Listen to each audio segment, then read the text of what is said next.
Good afternoon. Good afternoon as we get settled in and get started. Well, good afternoon. My name is Joe Bond, and along with Martha Coakley, we are the co-presidents of the class of 1975. It's my pleasure. It is my pleasure, though, to introduce my classmate and dear friend, Kathy Bogan, our seminar moderator.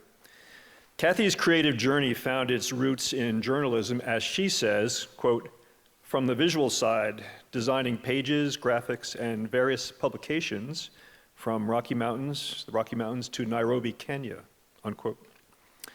But for the last 12 years, she has been a communications specialist at the Cooperative Institute for Research in Environmental Sciences at the University of Colorado, Boulder.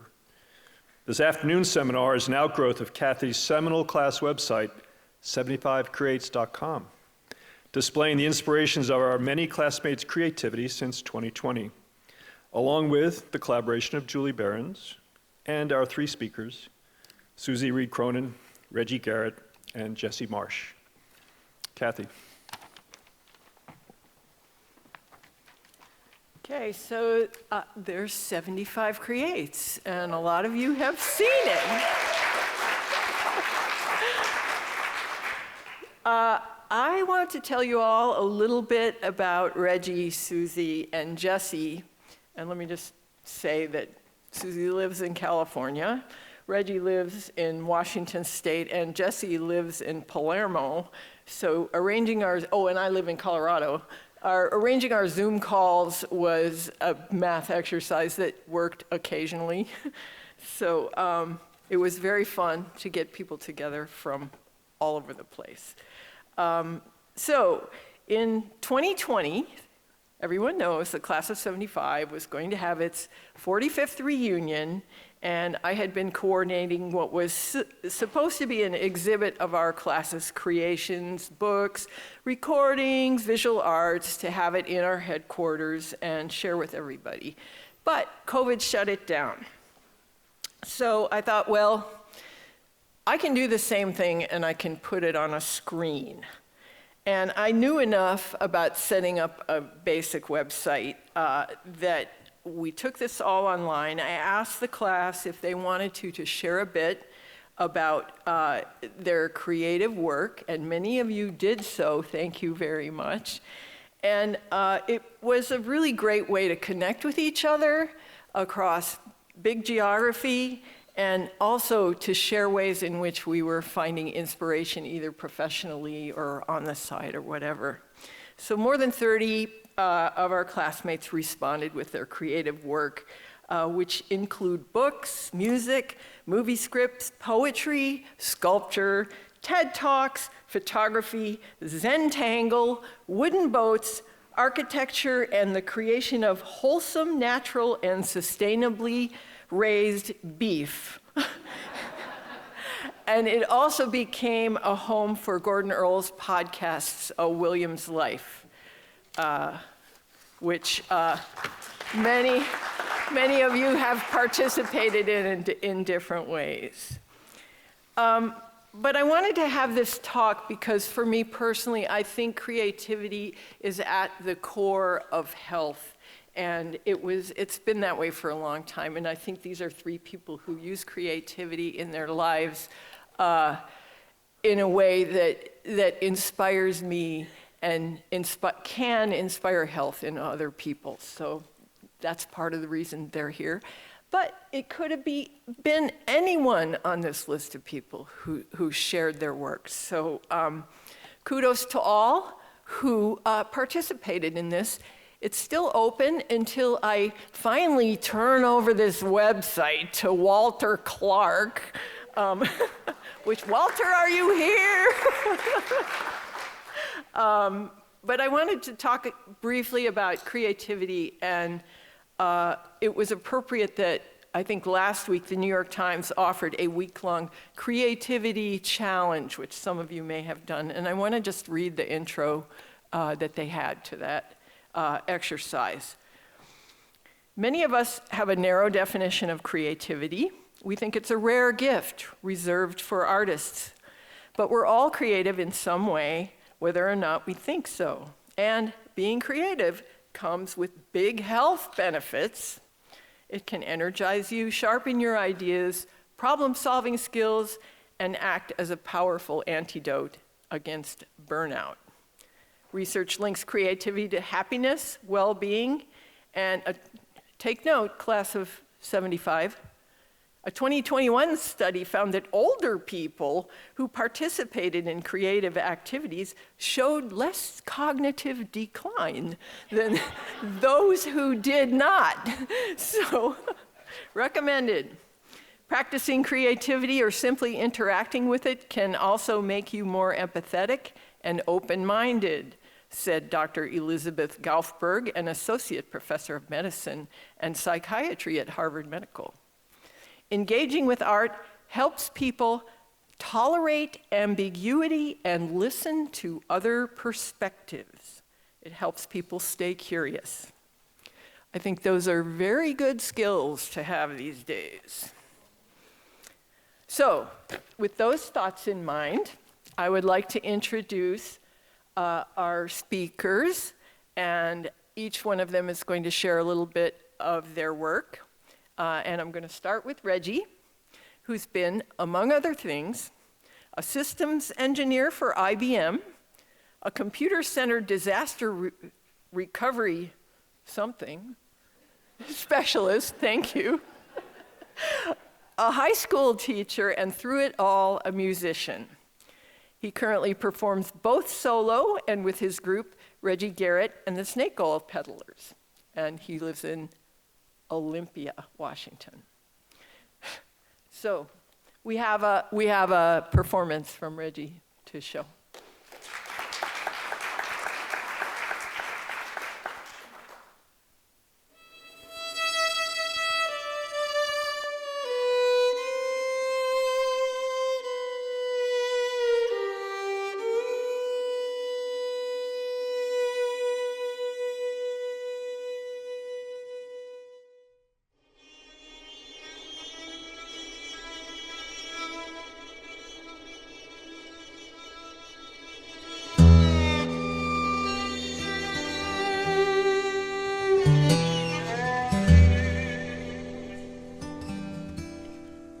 It's a hell of a thing to be dead when you are still alive.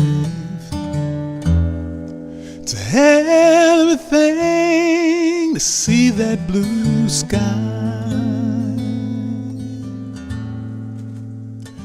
and to know the world don't care when you suffer and cry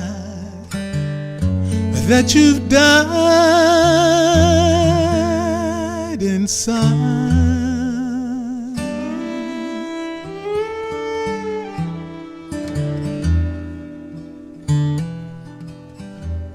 And it's a hell of a thing to roam this mysterious land and to have an adventure so big and so grand.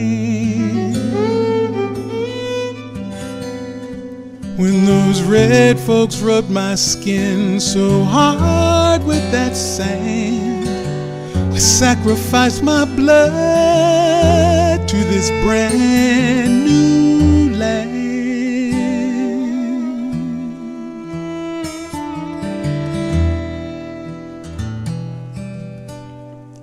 And I helped to feed those men most every day, and save their lives in so very many ways. You know, the people could have killed us if they'd had their way, but feared me and my black supernatural gaze.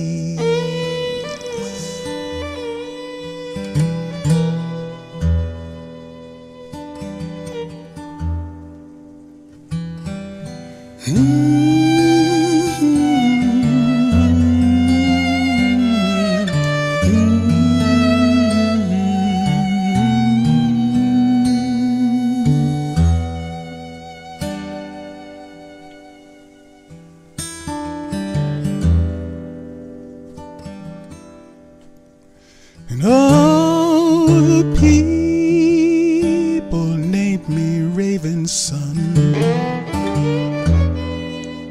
I got to hunt with my very own gun. I never felt so free as under that western sun. I slept so soundly when the day was done.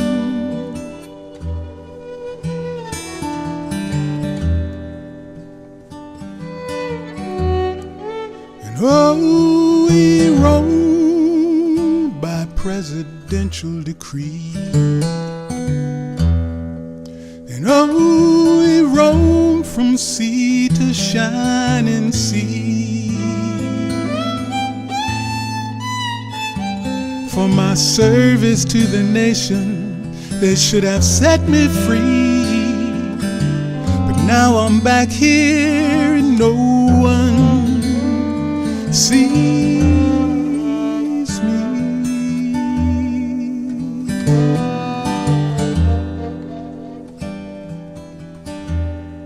It's a hell of a thing to be dead when you are still alive. It's a hell of a thing to be dead while you are still alive. It's a hell of a thing,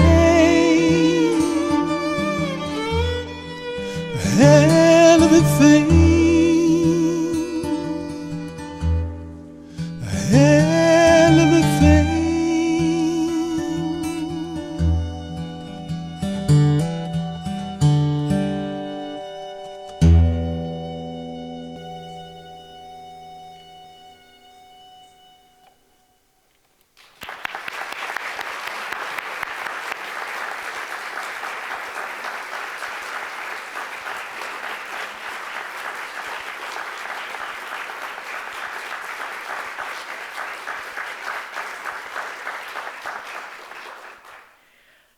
And now, Jesse Marsh, who has never been to a reunion before. Jesse began his career as an architect and industrial designer, then shifted his focus to technological and social innovation with a citizen-centered and territorial perspective. He is the chair of TCBL, the Textile and Clothing Business Labs, whose goal is to make the textile industry more sustainable, more ethical, and more resilient through innovative approaches to the textile and clothing industry. And he lives in Palermo. And you have some things to share with us. Okay, I think it just goes on. it's on. You have a clicker? Oh, the clicker. The clicker is this thing, I This think. is a clicker, yes. He knows about these technological things. I don't know if that's the proper term for it. Well, hello. Thank you, Kathy. Thank you, everyone. Thank you, Reggie. That was very powerful. That was really beautiful. So, if that sounded all very incoherent, it is. So I will take you through sort of the journey that sort of stitches those various pieces together, what I've been doing over the last 50 years. Does the clicker work? Maybe I'm doing it the wrong way. Well, this was me at Williams. I was an art major, but I was already interested very much in technology. This was a very basic technology, and also exploring people's relationship to space. This was an installation at Dodd House, which sort of filled up a room that was actually a corridor, and you had to squeeze through it. And then, my junior year, Tommy Krenz, our art teacher and our landlord in Fort Hoosick Pace, brought Iris Love, an American archaeologist, to Winter Studies. And I managed to get onto the archaeological dig she was doing in Knidos in Turkey.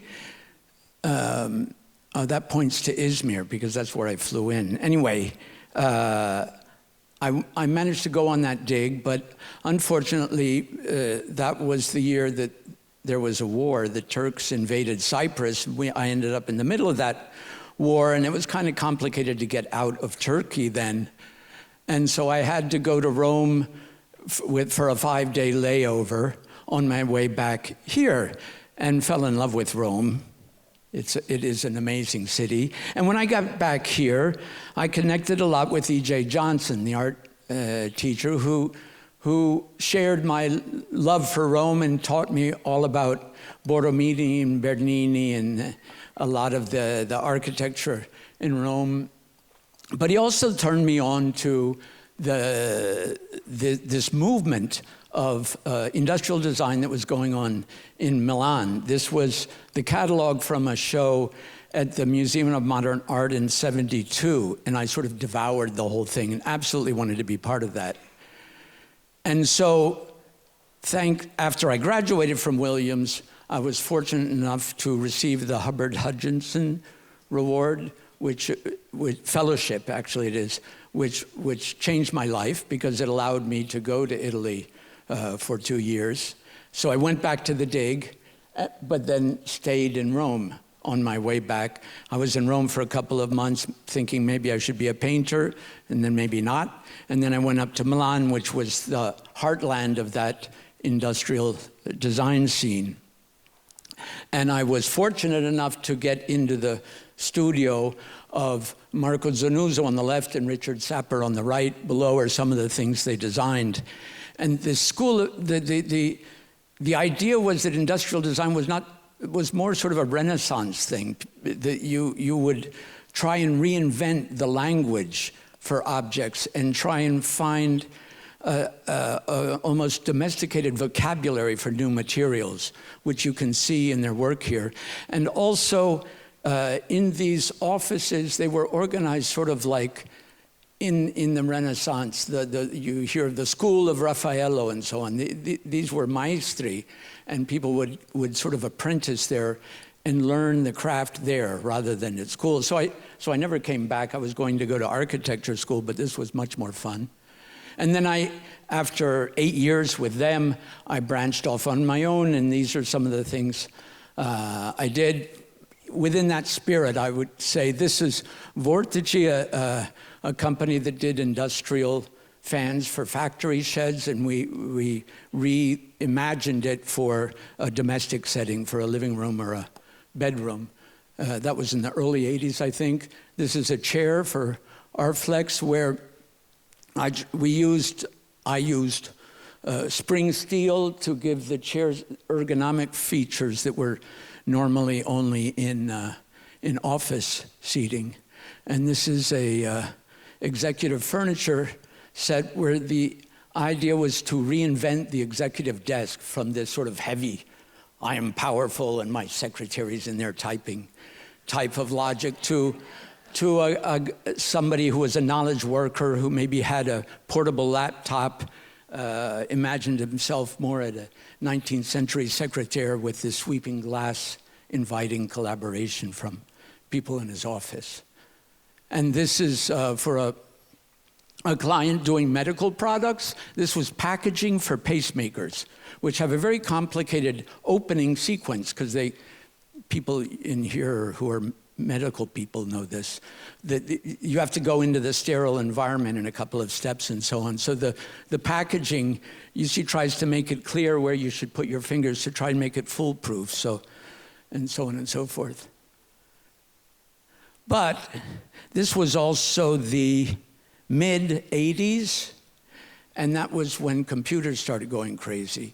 And I was in the first year in mathematics class at Williams, where we learned BASIC, which for the younger people in here was a programming language, which had been invented the year before at Dartmouth, actually.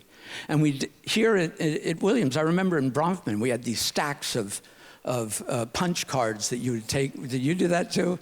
To that lady down in the basement in Bromford, it's got error, and you had to go back and this is the whole thing. So I sort of remembered what this was like, and to me this was the new design challenge. This was the new media, the new thing, an incredible creative adventure that humanity was embarking on.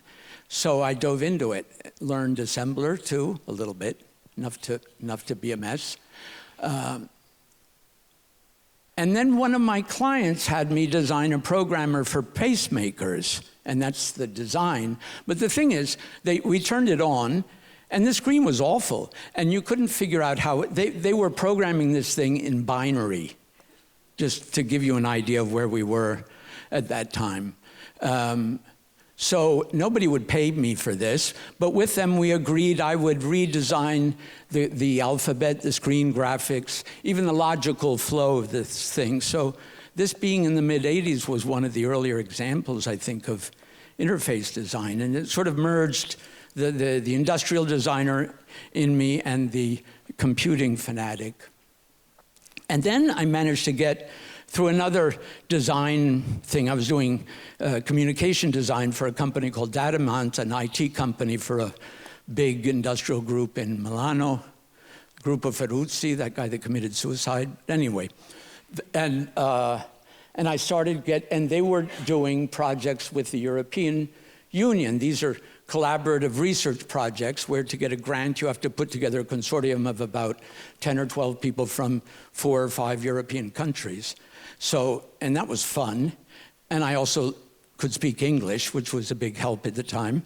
So I ended up doing these projects. It was mostly the first ones were about multimedia for learning. So it was about learning technologies in the very early stages. This is the late 80s.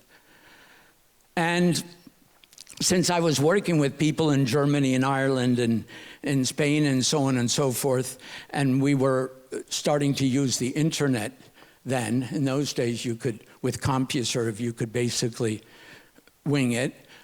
I thought I didn't have to be in Milano anymore, which in Milano was getting claustrophobic, so I moved to Palermo. And this was in '95, which I was very happy to do, and I'm still there. And being outside of that sort of corporate industrial environment and into a different setting, I got interested in local development, in the dynamics of rural areas, how innovation could adapt itself to these kind of situations. This is a project we did with the Madonia Mountains with the shepherds, trying to invent with them a GPS system that they could use to track their sheep, just as an example. And then started doing some studies because Sicily, as compared to Milan, is very much about cultural diversity and being intercultural myself. And the people in these projects we were working with were all intercultural. We started doing some work. This was a study for the European Parliament on cultural diversity in the information society, and this was 2001, when already people were beginning to worry about whether it was called then the information society, what we are now, was going to be a threat to cultural diversity or an opportunity. And obviously it's both, but it depends on the policies you enact. And that sort of led, together with these co-creation things done to my joining the movement called Living Labs, which actually started at MIT, but in Europe was applied slightly differently. And the idea is that you would design information technology applications directly together with the people who were going to use them. And advances in fast prototyping and so on made this possible. And the whole thing was to develop methodologies which would make people become collectively creative and see these tools as an opportunity for them to realize things for themselves. And I was a very strong member of this ANO, the European Network of Living Labs, for about 10 years. Wrong way. This is an example of a work we did in collaboration with the European Network and the World Bank, applying the Living Lab approach to smart cities. So the idea of citizen co-designed. They were looking for, the World Bank, they were looking for a tool to take in the different cities where they were interacting to help public authorities, mayors, learn how to open up to co-design processes with their citizens, which is sort of the exact opposite of what is in the DNA of a mayor. And this is an example in the city of Palermo. This was a project that did a thing called the electronic town meeting. And here we were together with citizens in a slightly marginalized, slightly mafia-ridden neighborhood in Palermo, addressing a series of core issues, and you could see the little keyboards. They would have discussion. There would be a rapporteur. The idea was it was a system that could bring together their ideas and synthesize them in a useful form of policy options that they could then vote on. And this had a direct impact on the city plan that was being drawn up in that period for that area, and for some aspects for the city as a whole. And in fact, the city of Palermo commissioned another five or so electronic town meetings that we carried out with them. And then the whole interest in territorial creativity, the creativity that is linked to the place-based creativity, it's often called, was also extended to the specific features and potentials of the Mediterranean. So we developed a Mediterranean model of creativity as a driver of innovation. We were looking to define a model of innovation that's different from Silicon Valley, different from industrial-driven innovation, different, more human and more involving people, and more with the characteristics of how would you say, collective interaction that is what the Mediterranean cultures are all about. And then, this is much because of my wife, who was a theater costume designer, who challenged me to draw a European project. I've been doing European projects for 30 years, and about 50 of them so far, to do one that had to do with textiles and fashion, which, as a designer, I've worked for a lot of different industries, and this is the most messed up industry I ever encountered in terms of the social and environmental impact. Just one figure for you. Currently, about 100 billion garments are made every year, of which 10 to 15% go directly to landfill, and at the same time, 60 billion garments are thrown away each year, okay? Now that is, to me, a call for creativity, right? We should be able to do something here. And Kathy mentioned this is the association. And the idea here is there are a lot of people working to do something different, to do things differently. A lot of little innovation labs. And so we thought to make, and this became a European project that, however, ended a while ago. So we built a network between these different labs and the companies who are trying to apply the innovations happening in these labs. Social innovations, there are people who take sewing machines into migrant camps in Athens. Technology innovations, there are people doing bio-based fibers and looking at different types of technologies for more sustainable fabrics and processes and so on, and bring them all together. And this is sort of what I've been doing when should instead be retiring.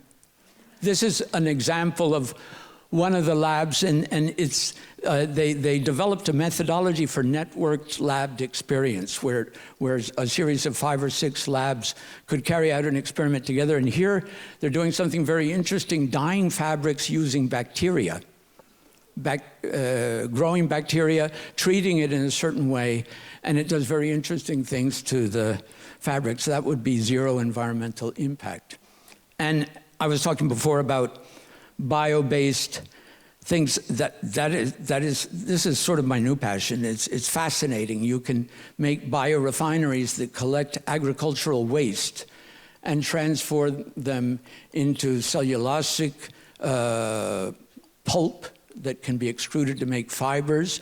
You can make all sorts of stuff out of it. And We're currently working to develop a model for a circular rural area where you have a biorefinery, you can collect the agricultural waste, you can feed the value-added outputs of that into the different types of small-scale businesses that are in that area, in areas like cosmetics, in areas like pharmaceuticals and textiles, dyes, foodstuffs, all sorts of stuff.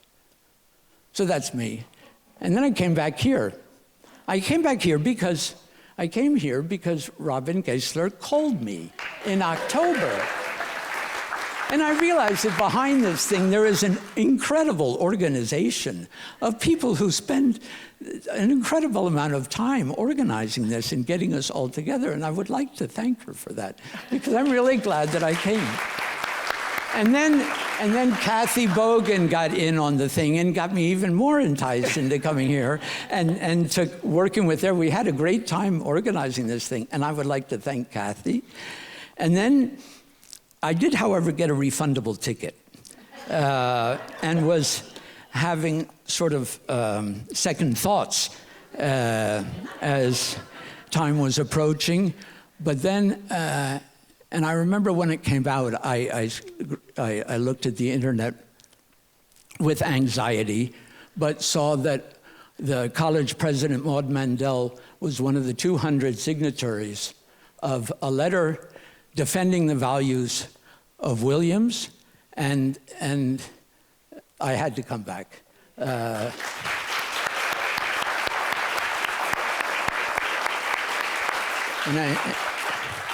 And I'm proud to be here. And I'd like to thank her, too, and I'd like to thank you for your attention. Thank you very much. Go ahead and take your...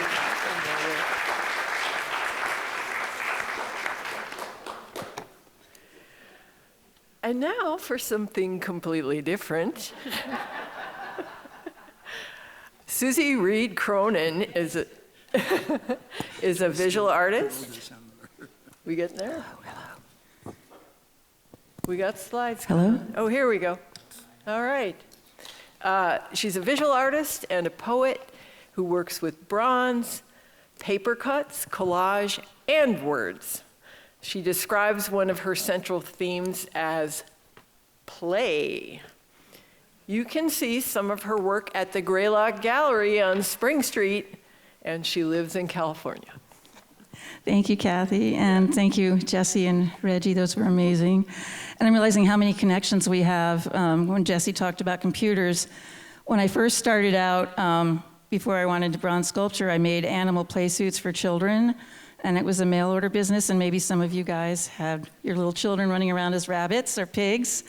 So that's kind of where I started. See, we go. And we were the second people in Chester, Vermont to get a computer. So I didn't have to hire anyone. My husband, Ted, who's class of 68, designed, using DBase 3, I think it was, or DBase 2, put together a program for me so I could have a packing list, a charge list for the MasterCard, and everything all in one swoop. So innovation does come with computers, and that was 1983, I believe. So this was the mother of invention. My younger son, who's in the middle, had a hemangioma, which anyone knows is a strawberry bump on top of his head. And when his hair grew in, it kind of was like a little rack of lamb around this circle. And people would come up to him and say, what's that? Is that a bow? Is that a curler? And then they go, and sort of recoil in horror. And I thought, well, that's not fun for a little kid to get that type of feedback. So this is how this came about. I made hooded little play suits, and they didn't have feet, and they had a hood so that they wouldn't be considered sleepwear, because if they were sleepwear, they had to be treated with tris, which is a chemical I was not too fond of. So anyway, I did this for about 8 years. This is my granddaughter who's wearing all the irregulars that I kept after I sold the business. And so then I moved on to bronze sculpture, thanks in part to my mentors, Jane Armstrong, and I don't know if Walter Mattia is in here. Walter, yes. He was an amazing teacher. He taught me that you have to look at the underlying form, which I was much more into. Let's just do it. And you'll notice we have quite a big difference in our work.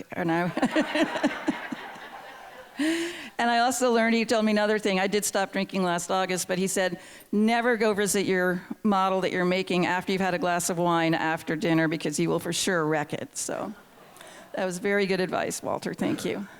So it took about 3 years to put together my first solo show. It was at the Southern Vermont Arts Center in Manchester, Vermont. And I cast my pieces up in West Rutland and also in Pittsfield, Mass. And I have to say that, sort of similar to what Jesse, and actually with Reggie having someone else accompany you, that bronze casting is a team sport. My work is really important to have all the access to the artisans that help make it from, and there's a long, complicated process, which I won't go into, but it took about 3 years, as I said, to amass about 12 pieces. This is one of my first pieces, and I heard someone else say this, maybe it was Jesse, about, I don't know if you can guess what the title is. Someone else said second thoughts. I wasn't sure, like, what am I getting into here? This is an early piece. And then I decided whenever I was making sculpture, something was working through me, and I just felt so good, and time would pass. And maybe other creative people in here know that, it seems like you just went for 20 minutes, and it was 3 hours later. Something was weird going on there. So I got a lot of pleasure out of making these. This, I usually start with a clay model. This is a long time ago, in probably 2000. I would go and do a month-long residency at the Vermont Studio Center. I don't know if anyone's heard of that. And they have amazing writing and sculpture and painting. And you can go and get your own studio, and they make all your meals for you, and you have a whole month to do your work. So my favorite part was I didn't have to say, what's for dinner, because it was always provided. And I would get a year's worth of work done in that 1 month. I did get a grant. I went around the country and had a traveling show, and one of the places got a grant for me to write Bronze Casting in a Nutshell, a little book. And because most people would say, well, how do you make a bronze sculpture? And when I first started out, I thought, oh, you just dip it in a bucket like an M&M, into the chocolate sauce and pull it out and you have a bronze. And I thought, no. And then I found out, no, it wasn't that simple. There's actually probably about 22 steps that you have to go through, and it takes sometimes up to 3 months or even longer if it's a large piece to make a piece. So I usually like to show people the didactics, which are down at the bottom here, the molds, and this little book that explains the process rather than me talking to them for half an hour. So this is a picture in the foundry in Pittsfield. That's Nazario Sanchez and Carol, I don't know his last name, and they were pouring a bronze. It's about 2200 degrees, and this is a part a lot of people get excited about because they get to see fire and heat, so it's fun. And a lot of times people say, well, where do you get your ideas? And sometimes I just make a quick sketch. I saw this squirrel we were on vacation at Naples, Florida. I don't know if Mike Watkins is here, but that was one of our favorite places to stay at his little hotel. And I swear to God, I saw this squirrel and I drew it on a cocktail napkin there. And there wasn't really a squirrel, so I made the squirrel, and then I thought, well, what's the squirrel holding? So then I thought, okay, he's holding an acorn. And then I made two nuts running away. I made an armed nut and an unarmed nut, and I had them running away. And when I got to the foundry, Nazario, who you saw earlier pouring the bronze, said, I was in the Army, and, you could make a whole squad of these. And I said, oh, really? And he goes, I said, how many people are in a squad? And he said, 10. So we have 3 armed nuts, one of them is a flag nut, and then 7 unarmed nuts.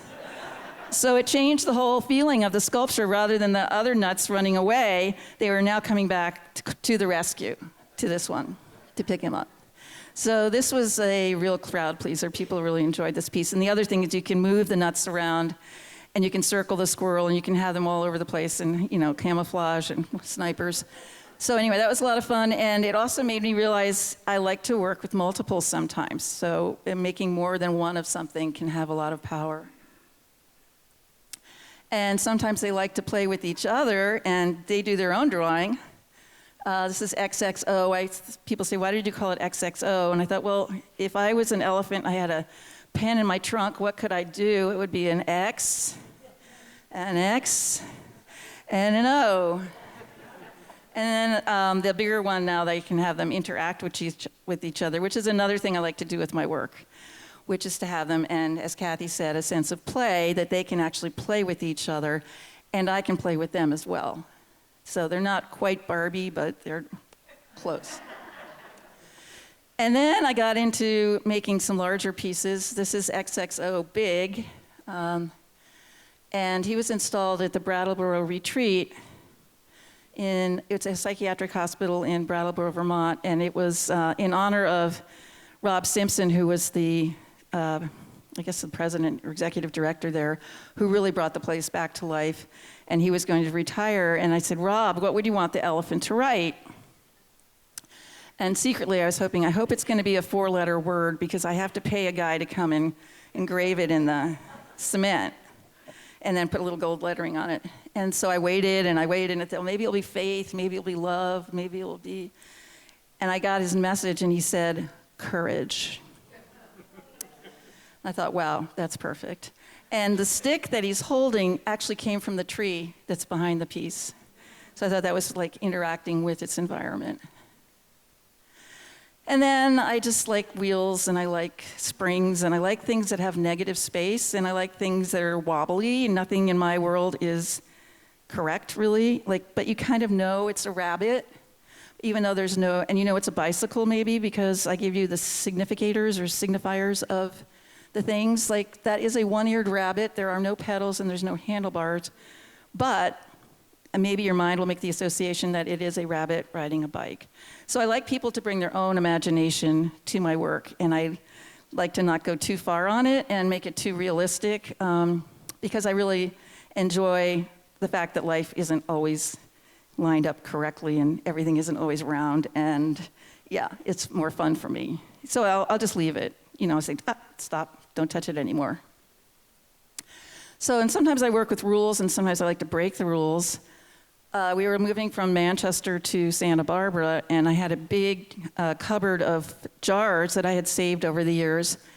And rather than throw them out, I thought, okay, I'm going to break a rule of one of my other mentors, Jane Armstrong, who said never use a jar as an armature. So an armature would be what you would build your clay around, because you can't take a knife and chop it out or control it in any way. It's just solid right in there, and you can't change it. So I thought, I'm going to break Jane's rule and see what comes out of making something with an armature. It's a jar. So the first one that came out is the one on the right, called Clang. This didn't quite line up here on the slide, but it's called the Dinglings. There's Ding, Dang, Dong, Clang, and Ling, Ling. And Clang was the first one. And then they just kind of developed, and when I finished all 5 of them, and I lifted them up and I took them to Foundry, I thought, oh my God, they can be bells because they're cast hollow inside. So that's how they became the Dinglings. And I could tell you, it was quite hard figuring out how to name 5 of them, because I was going like, okay, because titles are very important to me because I was an English major. What can I call them? What comes in 5s? Well, the Beatles were 4, the Monkees were 4, the Beach Boys were 4, what came in 5s that I could sort of riff on. And somehow it came out the Dinglings. And then I had to figure out, what am I going to use as a clanger? So this was a lot of problem solving, and I would just say creative problem solving, maybe. At first I used an acorn, and that made a horrible noise because it was way too loud. And then I figured out, well, why not a wishbone? Because you have a wishbone in your body, and it could be a wishbone inside the kind of body of the bell. And each one makes a wonderful little tinkling sound that's quite different from each other. So it ended up having a wishbone. And a cute story is a woman bought all 9 of them, the Dinglings, and said she was going to use it for a gorilla wedding. And wrote me, I said, what's a gorilla wedding? She said, well, we collected bells as children. My mother always gave us, a bell for present. And we are going to have your bells on a table at a garden party, quote unquote. And when everybody gets there, we are going to have a little garden party for about half an hour, and then we're going to ring the bells, and it's going to turn into a wedding. Because we didn't want people to come and get all nervous about having to come to a wedding, but we wanted our best friends to come and enjoy it. So I just thought, well, that's so nice to hear how people might use my work. I just thought, that makes me feel really good. So it was fun. And so then, looking for the magic, I had the rabbit on top of the ladder, on top of the diving board, and I thought I was done, and then I thought, well, wait a minute, what's that rabbit looking at? So This is a big part of my work, is I have to wonder about things. So I wondered, what's he looking at? And I knew it was going to be called Looking for the Magic. I had done another one I thought was going to be Looking for the Magic, but that wasn't it. This was it. So I said, what's he looking at? And I pretended I was the rabbit. I got on top of the diving board, and I looked down, and there was a mirror. So he was looking at himself. So that's part of my process, is wondering what's going on inside the head or body or spirit of whatever it is that I'm working on. And I would like to close with a poem, because I ended up wanting to write memoir, which I found rather tedious and boring. So I thought, well, how could I distill some stories down to make them more interesting and keep it really simple? Well, it's sort of like a reduction in a sauce. And so I decided to write poetry that a lot of it has autobiographical background to it, including some of my sculpture, you might ask, also has the same component. So I would like to share a poem with you called Playing Doctor. I went to play at Jimmy's house. We hid in an attic room where we stripped down. He showed me his. I showed him mine. His brother peeped through the keyhole and yelled, "Mommy, Susie and Jimmy are playing doctor." Head hanging in shame, I was sent home. Bad, bad, bad. What became of us? I went into the creative arts. Jimmy, he's a coroner now.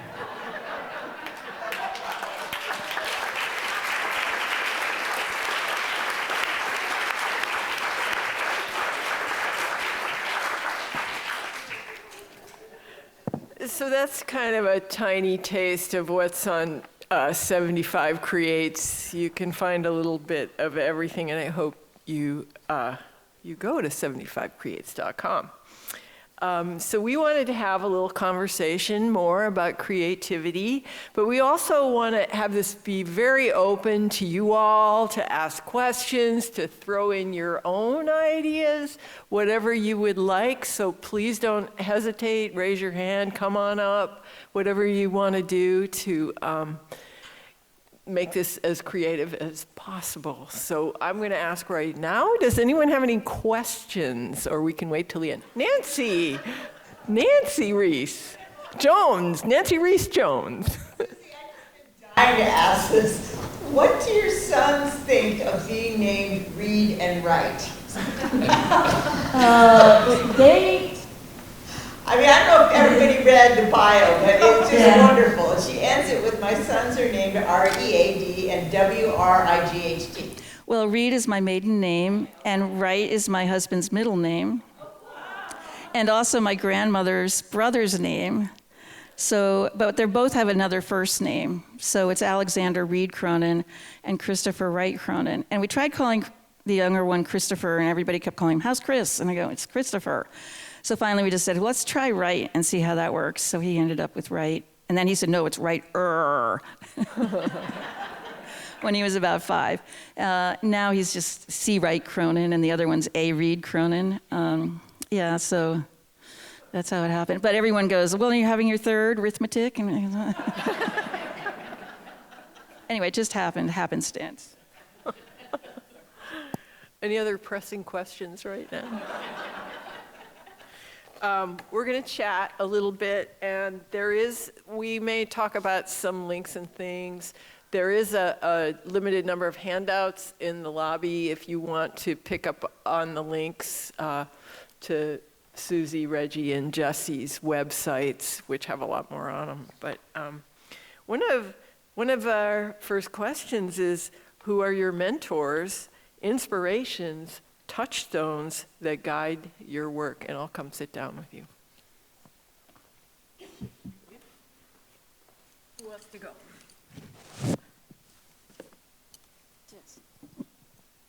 These are on. Well, obviously I had as mentors Marco Zanuzzo and Richard Sapper, the two designers who I worked with when I first started working. But before that, I think one of my real life mentors, besides professors at Williams, which is very much a mentor type relationship was a guy who taught me the piano when I was 3, because he was our piano tuner. And when I was in the end of high school in the first years at Williams, I worked with him and he repaired pianos. And repairing pianos is a fantastic job because you have very tiny little things you do 88 times. And then the next thing. And he taught me the value of what you were saying also, of artisanship, the craft, the making. And he also taught me how to be an apprentice, how to learn from someone who knew more than you. How do you do that? How do you be an apprentice? Well, if you have a good mentor, you become one. Reggie, nothing of mine. I have to turn this on. Is it working? It's on. Can you?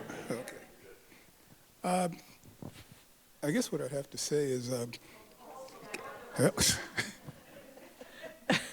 probably the earliest would be my grandmother. Well, my mother and my grandmother, because they used to play music around the house all the time.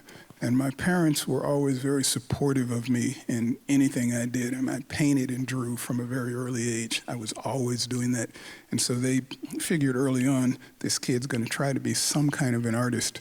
My grandmother used to sing around the house all the time. She was in gospel choirs, and she stayed with us a little bit. And, I mean, it got me to thinking about the idea of influence, how you are. People ask, who are your influences? And that's always been a really difficult question for me. But as I was older, and I can't remember if this happened when I was at Williams or later, but in high school I was a baritone singer. And one day I opened my mouth and this high voice came out. And I was like, what the? And I thought about it. And one night when I was singing, all of a sudden it hit me, this is my grandmother's voice. In all those years, I never thought about that, but it felt almost like I was channeling her.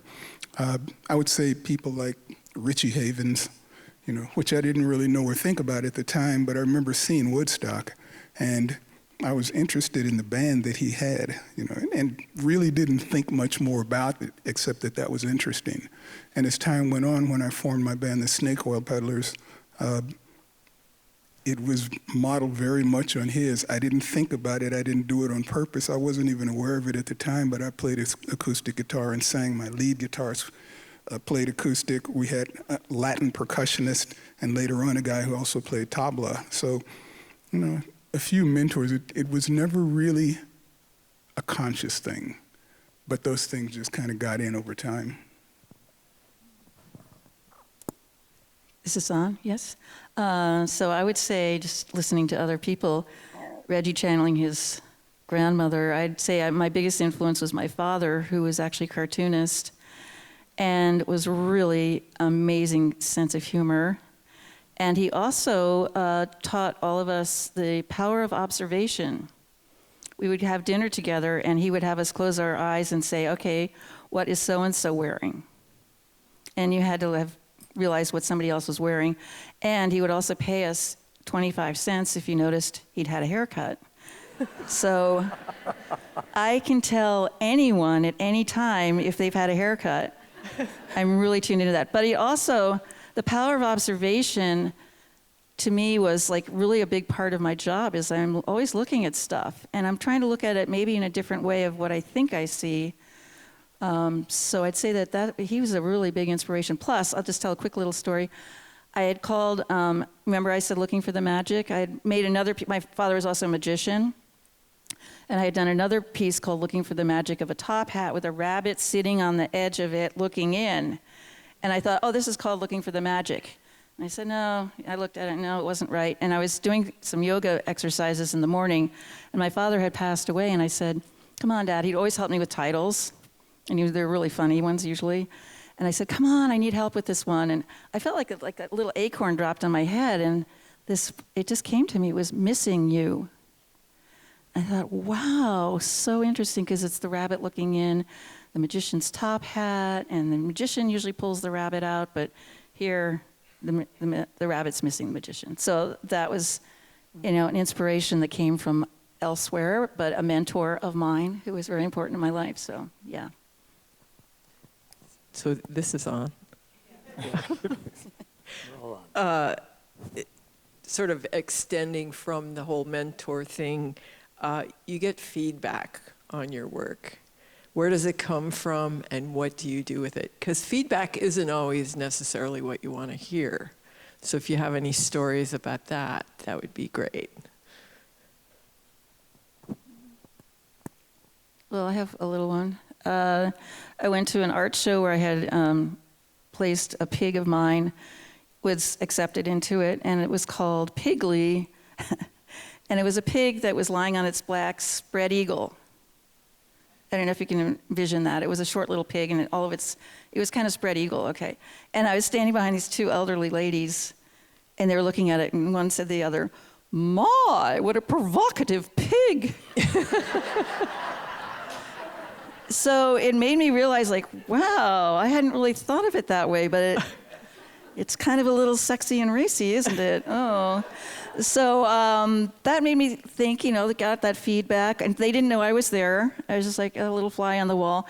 So I love to be a fly on the wall and hear people talk about what they're seeing in the work. And also feedback, sometimes people will come up to me and tell me the story of what the pieces mean to them. And that's really great feedback for me, because I'll say, wow, I didn't even see that. That's amazing. Especially issues with my mother and a chicken and an ostrich with its head. Anyway, it was like, and they were saying, that's obviously about you and your mother. And I thought, oh my God, it is, but I had no idea. So it enlightens me to get feedback. Well, and when you get feedback like that, you can't unhear it. So what do you do with that, Well, I guess to me the most important one is my wife. I remember early on in my career, I would perform, and I'd come down like off the stage, and people would come up and they'd be, "Oh, that was wonderful," and I'd like, "What show did they see?" Like I didn't get it because I didn't have that high an opinion of what I could do. And part of the thing was that when I opened my mouth to sing, I didn't sound like anybody else that I'd ever heard. And so it's kind of like, well, is that a singing voice? Is that something that's supposed to be out there? But they do these things, and I'd kind of, well, thank you. I'd be gracious. And I remember talking to my wife once, and she explained a lot of it to me. She said, here's the thing. She said, you know what you want to do. You know what you have in mind, what you're trying to do. So you know if you hit it or not, if you make it.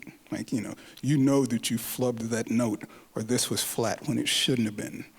But nobody out there knows any of that. All they know is what they hear, and what they hear is wonderful. And so I got to the point where I'd do shows, and people would come up and they'd talk, and it was wonderful, it was great. And then I'd go to my wife and I'd say, okay, now tell me the truth. And she would tell me the truth. She would say, this was really good. You should probably drop that from the repertoire. You were kind of flat there, and it wasn't what I wanted to hear. I wanted to hear, you're just wonderful. But she'd tell me the truth, and I would pay attention.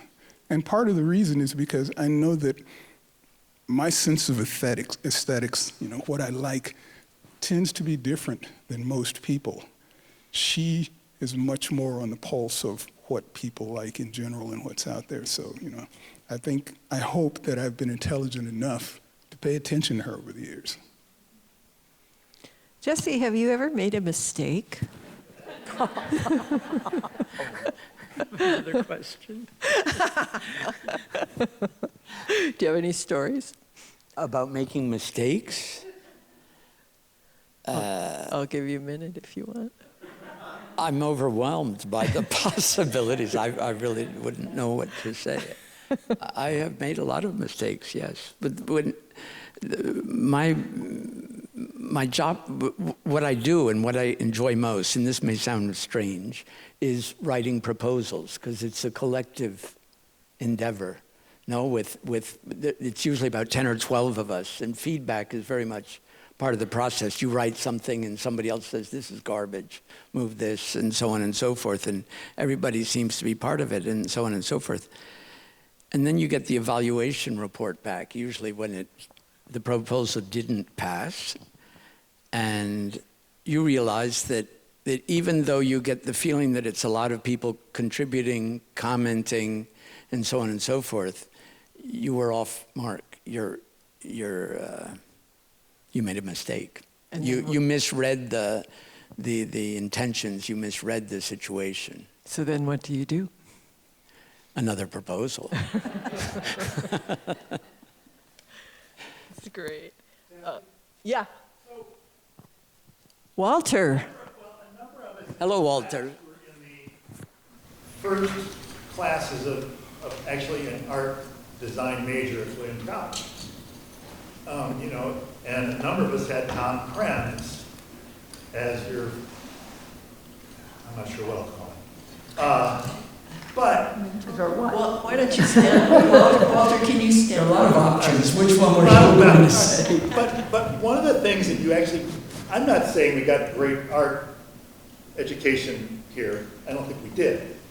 But what we did get here was I think a pretty good philosophy of how to look at moving on in the arts, which was Tom, you'd work on something, you'd work as hard as you could, and you'd bring it in for your critique, and Tom would take out a magic marker, and he'd go, well, you really didn't know what you're doing there, and you didn't know what you were doing there, and he destroyed this thing that you'd worked on for the whole week, or whatever it was.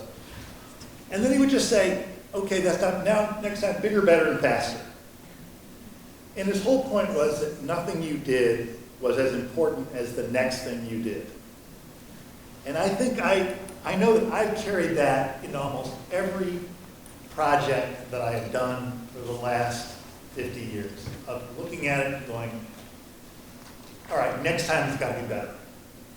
And I think that's what I got here as the best critique of how to go forward, and I think it's what so many younger, older, whatever people in the arts don't carry with them. They let anything that they're working on get really precious to themselves, and they can't believe that it isn't good enough. And it's not, it's the next thing you do. And I got that here, and I think it's probably the most valuable thing that I got here. Any reflections on that? We got a lot here. We got an awful lot here. For me, Tommy Krenz taught me to see what the eye is seeing. He was very precise and taught you to see exactly what you could put, how you could recreate it, which is different than looking at something, different from. But I was trying to think coming over here. Perhaps my most influential, because she was crazy, a sculpture teacher who was a woman, who was totally iconoclastic. I don't think she lasted long here. I don't think she. Maybe? Pardon? Lauren Ewing? Yes, I think that was Lauren Ewing. And she was. I was Lauren one of those Ewing. people that when I grew up, it was my sister who could draw, right? And so I came here wanting to be an architect, but thinking I couldn't be creative, right? But Tommy Krenz taught the technique very precisely. But Lauren Ewing, that's right. She taught me to have confidence in myself and to be crazy and do whatever, and to explore things radically. Walter, you're also pointing out Bill Giersbach. He was the drawing teacher, as I recall, and he too was good. I mean, we had good teachers. I shouldn't have said it quite that way. It's just that the program wasn't designed for you to get out of here being able to be an artist. The program was designed for you to get out of here understanding what it would take to be an artist, and I think they did a very good job of that. Can I just add to that? Because I was an English major and my eyeballs were going screwy. I actually went and bought a pair of glasses with glass in them so I could pretend that I could read better, because I had so much reading and writing papers and stuff. I said, I need to find a gut. And nobody now knows what a gut is, but I needed to find something where it was going to be easy and fun. That kind of gut, yeah. And so I ended up taking every single art design class because it was, first of all, it was so much fun and I loved it. And I realized, like, oh my God, this is what I should be doing instead. But then, anyway, but I found that to be a really inspirational, and I loved Goodrich Hall, which was really funky and, torn up and wrecked and really fun hangout. And I got really, really excited in that space. So I agree that we learned a lot in there, even though it may not have been officially a really fabulous art program as somewhere, but it was great. I loved it. And Reggie, you were also a visual arts major. Yeah, when I was here, I was an art major. It was really only later that I went into music. But I remember when I came, I had difficulties with the program here. And my difficulty was that as a freshman, well, we weren't allowed to take any studio courses as freshmen, I don't think. That's right, you had art history. When I first showed you had to take art history. And for an art major, you ended up having to take more art history courses than studio courses. And I'd been drawing and painting my entire life. So when sophomore year, when I finally got into these design classes where we would cut colored strips of paper and put them together to create, different effects, I was pissed off. It's like, what the hell am I doing this for? It's like, I can paint.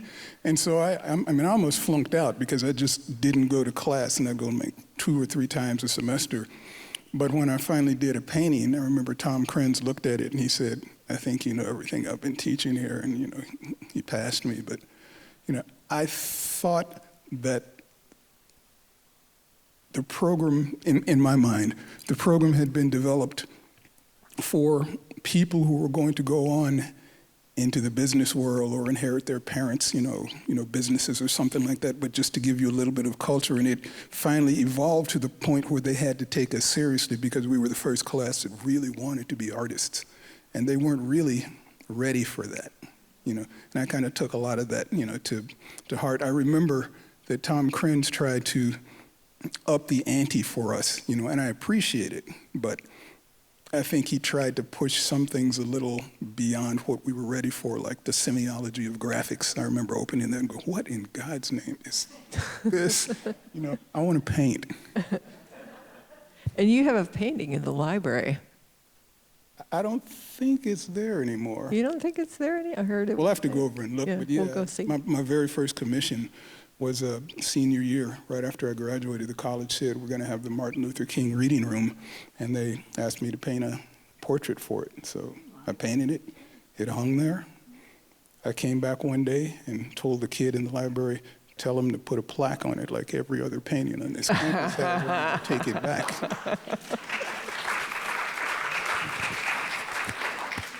One of the themes of this conversation is, besides individual artistic achievement, is what we want to talk about a little bit is the role of community in artwork and creative processes. And Jesse, certainly that is what you wound up in. That's what I do.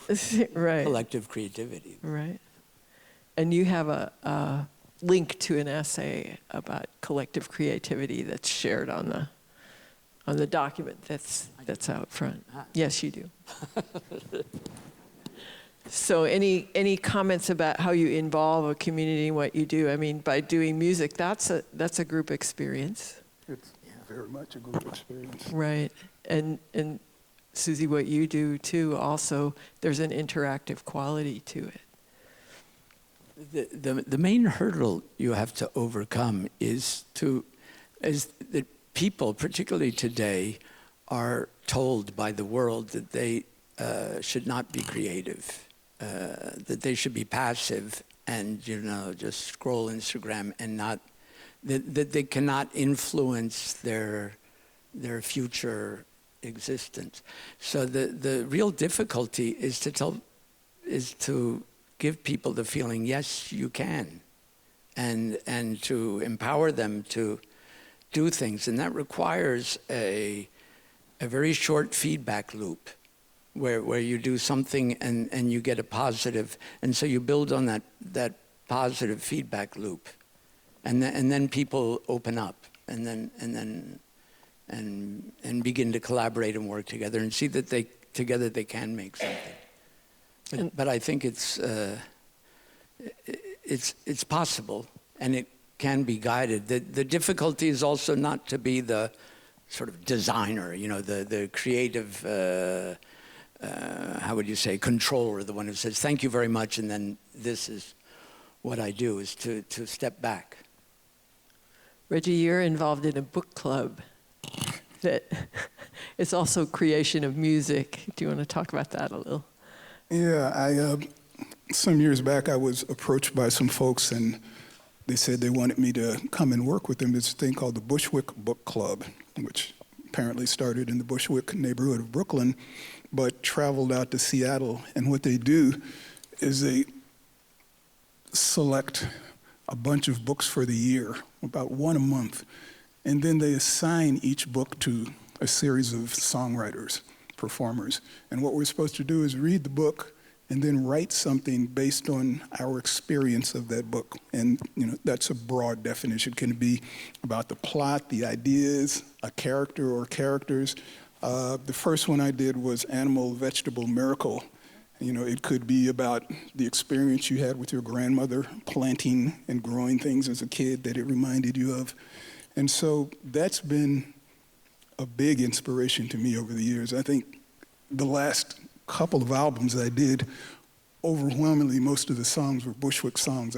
I don't know how many I've done over the years, but in terms of a collaborative thing or working with groups, I guess I was just thinking before, a couple of things you were saying about being an apprentice and working with people and also working with the community.